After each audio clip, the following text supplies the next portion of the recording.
میں آپ کی طرف آتا فیصل ہوں شاہ صاحب، میں آپ کی طرف آتا ہوں. ایک طرف تو دونوں طرف سے جو ہے وہ ایران اور اسرائیل اور امریکہ تابڑ توڑ حملے کر رہے ہیں. ایران بھی تابڑ توڑ حملے کر رہا ہے، جواب دے رہا ہے، اور دوسری جانب سے بھی جو ہے وہ حملے ہو رہے ہیں. اور آج الزام لگایا گیا ہے باقاعدہ طور پر ایران کی جانب سے کہ سولین آبادی پر جو ہے وہ باقاعدہ حملے کیے جا رہے ہیں. اور ایران کی جانب سے یہ کہا گیا ہے کہ اگر یہ رجیم چینج کرنے کی کوشش کی گئی تو اسرائیل کی جو ایٹمی تنصیبات ہیں ان پر نام لیا گیا اس پر جو ہے وہ حملہ کیا جائے گا اور اس کو اڑا کے رکھ دیا جائے گا. آج امریکہ نے بھی اپنے ایک ایٹمی صلاحیت والے ہولناک میزائل جو کہ بر اعظمی میزائل ہے اس کا تجربہ کیا ہے. ان حالات میں جب کہ جنگ چھڑی ہوئی ہے، کیا ایران جو ہے وہ کیپیبلٹی رکھتا ہے کہ اسرائیل کی وہ ایٹمی تنصیب کو اڑا سکتا ہے؟ اور اس وقت جو امریکہ نے اتنا بڑے ہولناک جس کو قیامت کا میزائل کہتے ہیں اس کا تجربہ کرنا، کیا امریکہ کے ارادے جو ہیں وہ بھی تو خطرناک نہیں کہیں؟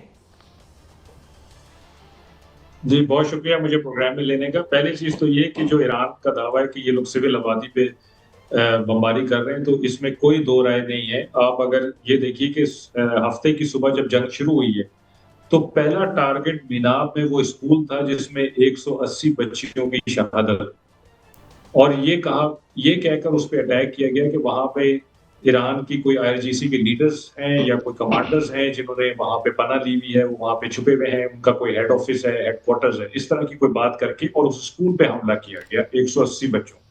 اس کے فوراً بعد تہران میں ایک ہاسپٹل ہے، اس پہ حملہ کیا گیا اور اس کی بلڈنگ کو یہ ڈکلیئر کیا کہ یہ IRGC کا ایک آپریشن سینٹر.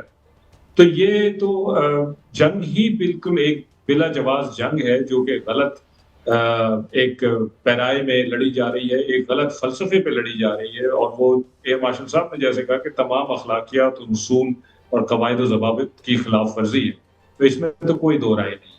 جہاں تک ایران کی قابلیت کی بات ہے، اگر میں آپ کو جون 2025 میں لے جاؤں جب ایران اور اسرائیل کی جنگ ہو رہی تھی، تو ایران نے جنگ کے اواخر میں اسرائیل کا بہت نقصان کیا تھا. اور یہ چیز ٹرمپ صاحب کی اسٹیٹمنٹ سے آیا تھی جو جنگ کے بعد انہوں نے دی تھی، اور انہوں نے کہا کہ اسرائیل کا جنگ کے آخر میں ایران نے بہت زیادہ نقصان کیا تھا جس کی وجہ سے امریکہ کو بیچ میں آنا پڑا. تو ایران کی ابھی بھی یہ قابلیت ہے. ابھی بھی آپ اگر دیکھیے تو وہ ایک مکس بیگ میزائلز کا دیکھتے ہیں جس میں ان کے ہلکے میزائلز بھی ہیں اور ان کے تگڑے میزائلز بھی ہیں. اور جو ہلکے میزائلز ہیں وہ ان کا کام ہوتا ہے کہ جو ایئر ڈیفنس سسٹم ہے اس کو سیچوریٹ کر دیا جائے، اس کو انگیج کیا جائے، اور جو اچھے میزائلز ہیں وہ پھر اس میں سے پینیٹریٹ کرتے ہیں، اور جس ٹارگٹ کو ایرانینز ٹارگٹ کرنا چاہتے ہیں وہ ٹارگٹ ہو رہے ہیں. اگر آپ پوری یہ 3-4 دن کی جو بھی کمپین ہے ابھی تک دیکھیں تو اس کا یہ مطلب ہے کہ ان کے پاس ایک کیپیبلٹی ہے کہ جو وہ کہہ رہے ہیں وہ کر سکتے ہیں. اور اگر بات اس نہج پہ آ گئی اور انہوں نے یہ کام کیا، لیکن فیصل شاہ صاحب، آپ نے جو ابھی بات کی کیپیبلٹی کی، میں اور آپ سے رہنمائی چاہوں گا کہ جو ایران ہے اس کے متعلق کہا جا رہا تھا کہ جو خامنائی صاحب ہیں شہید ہو گئے، انہوں نے فتویٰ دیا تھا کہ ہم ایٹم بم نہیں بنانا چاہتے، اور وہ ان کا فتویٰ جو ہے اس کے بعد جتنے بھی ان کے جانشین ہیں وہ اس پر جو ہے غور کر رہے ہیں کہ فتویٰ تو شہادت کے ساتھ جو ہے وہ گیا. اب کیا ایٹم بم بنانا ہی بہتر تھا؟ ایٹم بم بنا لینا چاہیے. اور یہ بھی کہا جا رہا ہے کہ ایران کے پاس اتنی کیپیبلٹی ہے کہ وہ ایٹم بم تقریباً بنا چکا ہے. یہ خبریں آ رہی ہیں، ان کو صرف وار ہیڈ کی ضرورت ہے، وہ بھی ان کو مہیا ہو گیا ہے. تو کیا آپ سمجھتے ہیں کہ اگلے آنے والے دنوں میں کوئی ایسا تجربہ، ایسی انہونی ہو سکتی ہے؟ دیکھیں، ایران کا تو کبھی بھی ارادہ نہیں تھا کہ وہ ایٹمی بم بنائے، اور یہ فتویٰ 2003-4 سے چل رہا ہے. اگر کوئی ارادہ ہوتا تو ایران JCPOA 2015 میں کیوں سائن کرتا جس میں 3.67 تک انریچمنٹ محدود کر دی گئی تھی. NPT کا ممبر ہونے کے ناطے اس کو 20% تک انریچمنٹ جائز ہے، لیکن اس نے 3.67 پر ایگری کیا. اور ابھی بھی جو مذاکرات ہو رہے تھے وہ تقریباً فائنل تھے. یعنی کل جو جمعہ آ رہا ہے اس جمعے کو سائن ہونا تھا، کنکلوڈ ہونا تھا، ایگریمنٹ سائن ہو جانا تھا. تو ایران کا کبھی بھی ارادہ نہیں تھا کہ وہ ایٹم بم بنائے گا. اچھا فیصل صاحب، معافی چاہتا ہوں، میں انٹرجیکشن کر رہا ہوں. ایران کے پاس کیپیبلٹی ہوتی، جی پر مکمل کریں بات. میری بات جی مکمل کریں. اگر ایران کے پاس اگر کیپیبلٹی ہوتی اور وہ اب آنے والے دنوں میں اس کیپیبلٹی کو اس نے ڈیمانسٹریٹ کرنا ہے، تو یہ کوئی صحیح ٹائم نہیں ہے. اگر کیپیبلٹی تھی تو اس کو پھر جنگ سے پہلے ڈیمانسٹریٹ کر دینا چاہیے تھا.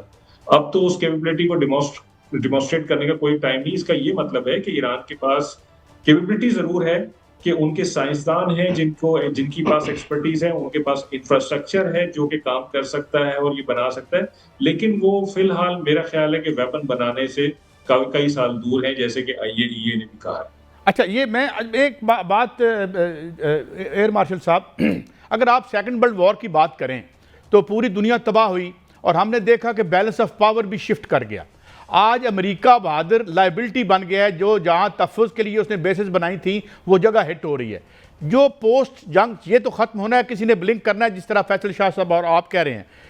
یہ پوسٹ دس کانفلکٹ آپ کو کیا لگتا ہے کہ چائنا بھی کوئی مارشل پلان یا ادھر ریکنسٹرکشن کرے گا, اور امریکہ کی جو پاور ہمیں ڈوینڈلنگ نظر آتی ہے اور ویسے بھی ہمیں وہ ایک ڈکلائن میں جاتا نظر آتا ہے, تو کیا آپ سمجھتے ہیں کہ پوسٹ وار یہاں پہ اب چائنا مڈل ایسٹ میں آئے گا اور پاکستان اور چائنا کے تو آپ کو تعلقات نظر میں ہیں ہی, کیسے کیا تناظر ہے آپ کا ایئر مارشل صاحب؟ جی, میں آپ کی بات سے اتفاق کرتا ہوں کہ اس جنگ سے پورا خطہ تو ہلنا تھا ہی اور ہلا بھی ہے, لیکن میری رائے میں ایک پورا عالمی نظام بدلنے کو جا رہا ہے. سب سے پہلے آپ یہ دیکھیے کہ آج کے دور میں جو معیشت کی ترقی تھی وہ سب سے قابل پریفر کی جاتی تھی اور اس کو لنک کیا جاتا تھا امن سے.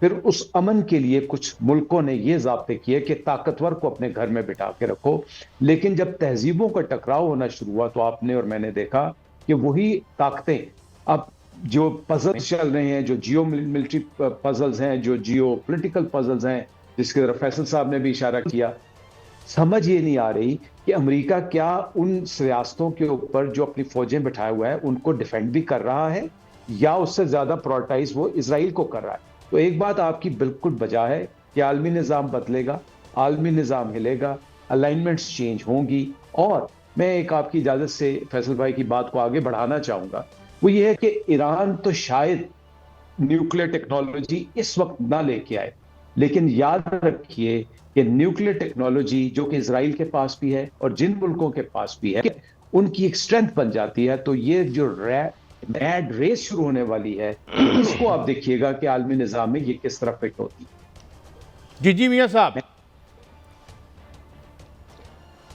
ایئر مارشل صاحب, میں آپ سے رہنمائی چاہوں گا مزید اور فیصل شاہ صاحب کی طرف بھی جاؤں گا.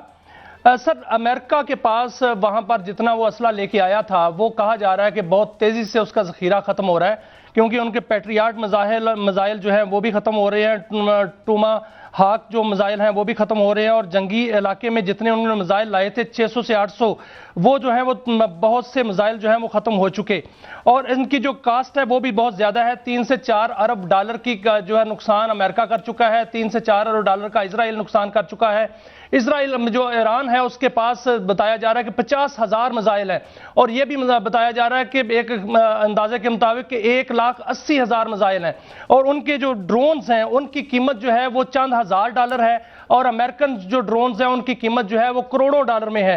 آپ کیا سمجھتے ہیں کہ ابھی ان دنوں میں 4 دن کی جنگ جو ہے اس میں کتنا نقصان ہو چکا امریکہ کا؟ ان کے 3 جہاز بھی گر گئے, ایک F-35 گرنے کا دعویٰ بھی کیا جا رہا ہے. اتنے ان کا بڑا نقصان ہونے کے باوجود کیا امریکہ اور اسرائیل بھاگ جائیں گے یا اپنی ہٹ درمی پہ قائم رہ کے ادھر ہی اس علاقے میں ہی اپنے آپ کو بھسم کرائیں گے؟ دیکھیں, بھاگے کو تو نہیں. اب اگر آپ دیکھیں کہ اس میں فیکٹرز کیا آئیں گے, سب سے پہلے تو جو دنیا کے استحکام ہے, معاشی استحکام, وہ ڈسٹرب ہو رہا ہے.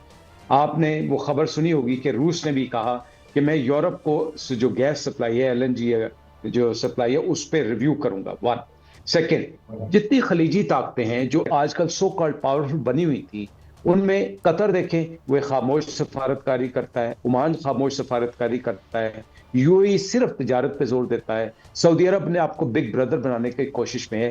لیکن اس وقت وہ جو ان کے پاس ایگزسٹنگ بھی ایک پلیٹ فارم ہے, آپ کو پتا ہوگا کہ جو پینسویلا شیلڈ فورس کا کانسیپٹ 1984 میں آیا وہ ابھی تک ایکٹیویٹ نہیں ہوا.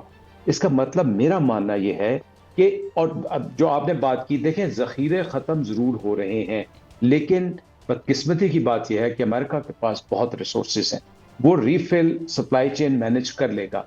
نقصان ہوگا ایران کا, نقصان ہوگا خلیجی طاقتوں کا جن کے پاس لمیٹڈ ریسورسز ہیں.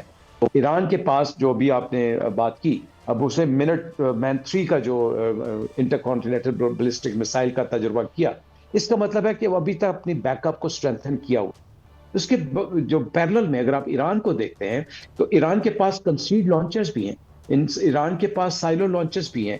یہ وہ لانچرز ہیں یا یہ وہ میسائل کی کیپیسٹی کیپیبلٹی ہے جو کہ سرفیس سے ظاہر نہیں ہوتی. ڈرون کی آپ نے بڑی مثال دی، $50,000 کا ایک ڈرون ہے، وہ سوام کی شکل میں ڈرونز کو لے کے آ سکتے ہیں جو ابھی تک اس طرح نہیں آئے.